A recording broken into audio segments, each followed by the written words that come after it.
So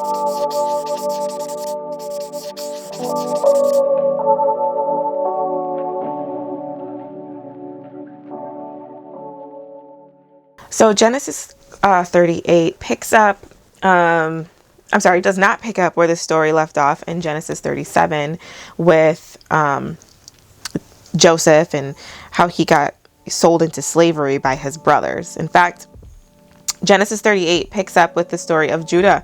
And Judah was the brother who actually suggested, if I'm not mistaken, he was the one that suggested that they sell Joseph into slavery. He said, after all, you know, he is our brother. We might as well make some money off of his life and sell him into slavery. And so this story is going to talk about Judah and how the things that he went through. And so verses 1 through 5, just talking about Judah's life. And it starts off with him leaving his brothers.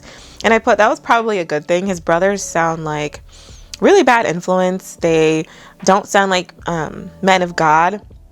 They are pretty rebellious. They are murderers. They wanted to kill their brother, and instead they sold him into slavery. So leaving his brothers was probably a good thing because they're not a good influence on him, or probably for anyone. And it says that he found a wife from Canaan. And I thought that was interesting because I know when Abraham was looking for a wife for his son Isaac, he did not want someone from Canaan for his son. And so I wonder if that's why the word included that there, because Judah is a descendant of Abraham. And it says that him and his wife had 3 sons, Onan, and Shelah. And I don't think they ever named his wife. They didn't tell us what her name was.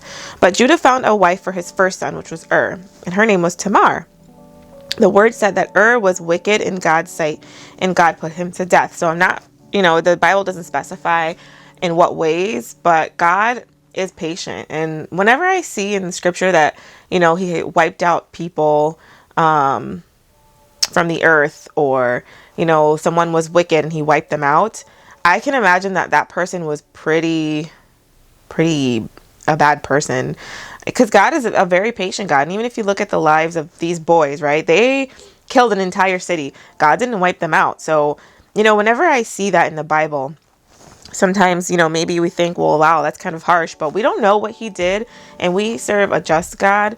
And, well, I don't also, just besides all of that, I don't ever want to question God and what he does.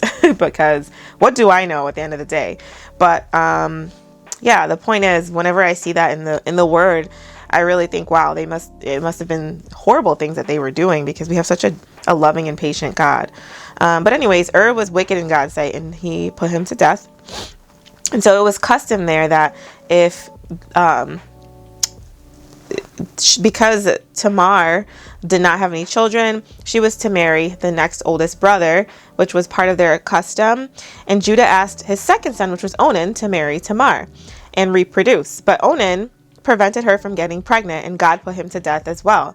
And that's so wrong. So he did sleep with her, but he didn't want her to have babies. So he was basically using her, which is so not right. Again, Tamar is, childless and has no husband, and she's a widow yet again. And so it sounds like Shelah, he was younger, not old enough to be married, and Judah sent Tamar to go live with her father until Shelah grew up for her to marry. And I'm not sure if Judah, I don't know, the word sent away, kind of made me feel like he almost, whether it was subconsciously or, purposefully blamed Tamar for his sons dying. Maybe he thought, why do my sons keep dying when they're married to this woman? Or I don't know, I'm just assuming here. And he kind of sent her away. So I feel like it was probably more of a negative thing.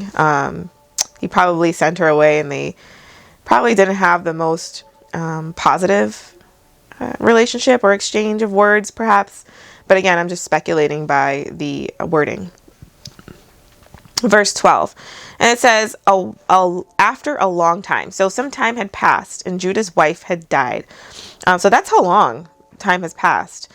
His wife had lived her life, and she died, and he went with his friend to he went with his friend's name was Hirah, to Timnah, and he went there, And when he got there, Tamar heard that Judah was coming. So someone said, your father-in-law is coming. And she heard, and she disguised herself. She sat at the entrance of a city with a veil over her face because she was upset that Shelah grew up and she wasn't given him to marry.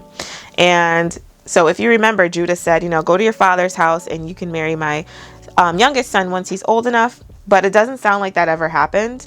It sounded like Tamar was just sent away and forgotten about. And she was probably upset. And so when she heard that Judah was coming, she had a plan in her mind. And we'll see what that plan was.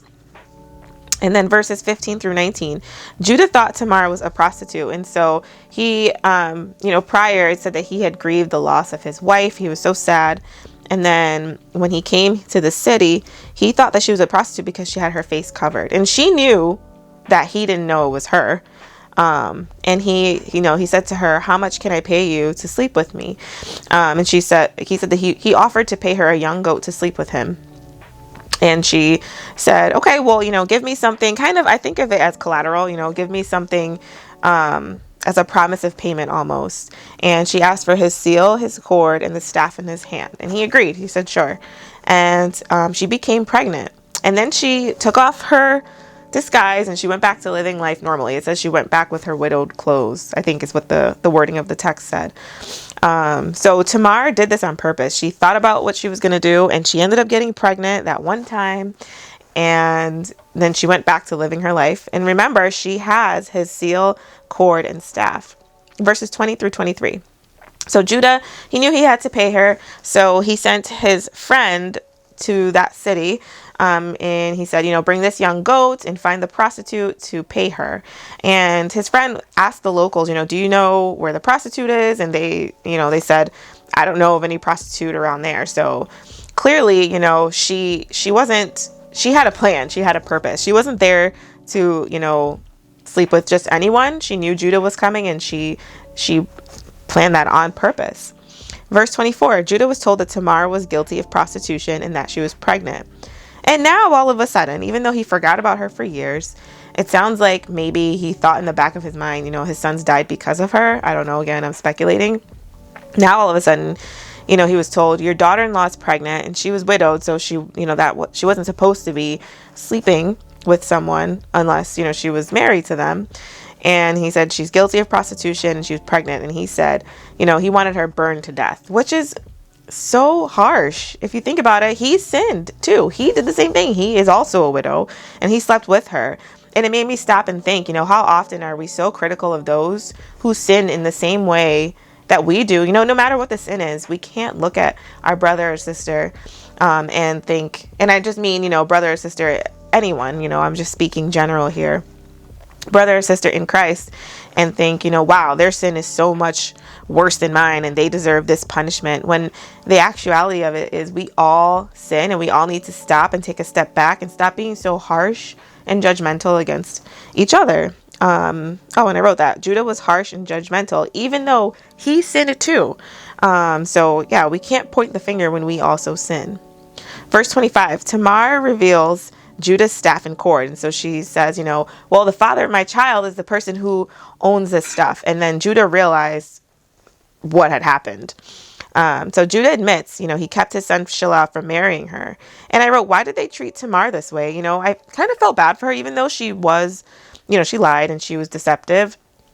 But she married his first son and he died. The second son didn't want to get her pregnant, but he just used her, he used her body for his own desires. And he also died. And then she was sent away. She was told she was going to get, marry his youngest son, and it never happened. So I don't know. And then when Judah found out that she was pregnant, he, said burn her to death, which is just super harsh. So I don't know. I feel like maybe Judah had, like I said before, a bad taste in his mouth towards Tamar because of how his first two sons died. And maybe that's why he didn't want his third son to marry her. Maybe he thought, well, my first two sons married her and look what happened to them. So why would I send off my third son to marry her? I don't know. Verses 27 through 30. Tamar gave birth to twins, Perez and Zerah. And it was funny because this story reminded me of Esau and Jacob, which is their grandfather, actually. Jacob is their grandfather. And if you remember the story of them, Jacob and Esau, they were like fighting from the second they got out of the womb. And these boys are kind of the same. Zerah put his hand out first. So he was like, yes, I'm first. He was trying to be the firstborn. And the midwife tied a string around his wrist. And the word says that his hand went back in, and actually Perez came out first. And Perez, the meaning of the word name, it means breaking out. He came out first, and he was followed by Zerah, which means scarlet or brightness. And so I don't know, that these two boys reminded me, you know, the birth is very similar to Jacob and Esau, that kind of battle to be first. And I wonder how their story is going to play out as well. If it does, if we get to that, I'm not sure. But yeah, so this is a very interesting chapter. Talking a little bit about Judah. Genesis 39 will be next week, and it does pick up where we left off with Joseph, so we'll see what happened with him. But yeah, that's all for today. Please let me know what you learned. I love reading what you guys learned and got out of the text, because it just further adds to my study. And sometimes I'll even go back in and write in what you guys add. So please let me know what you learned.